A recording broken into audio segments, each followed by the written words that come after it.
Se eu botar errado, a culpa não é minha. Dei certo. Consegui botar certo. Vou botar em primeira pessoa aqui. Que é melhor. Uma, Não sei, aqui não duas, aparece aí, ninguém sabe. 3 sopas pra mim. 3 sopas para... Você conseguiu botar o negócio de combustível? Aham. Sim. Só não sei se eu botei certo. Não, o importante é que ele tá lá fazendo, ó, triturando lá o negócio.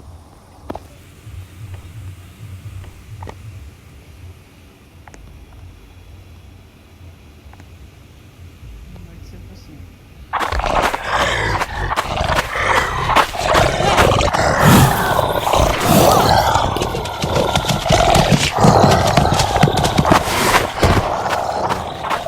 Pô, mas parece um alce aqui.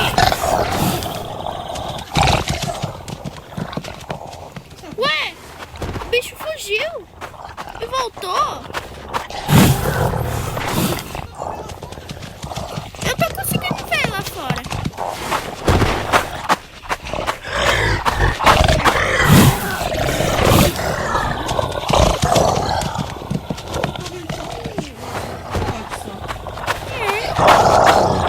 É, gente, o bicho tá sempre indo pra fora e voltando.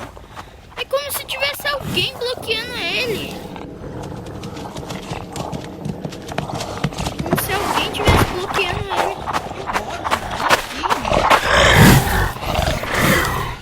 Não, é por causa que o cervo, a gente ajudou ele não vai querer machucar a gente.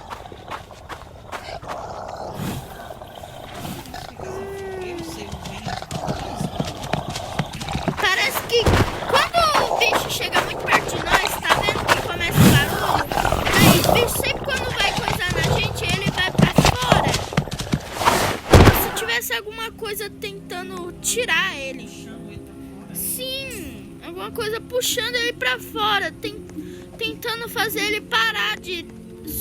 sei lá. Gente, meu Deus! Eita, gente! Barulhão! Ah, hoje é o dia dos cutis vim. Hoje é o dia dos cutistinhas vim, gente. Gente, o vídeo acaba por aqui. Um beijo e um queijo. Fui! Tchau, tchau! Beijos! Fui!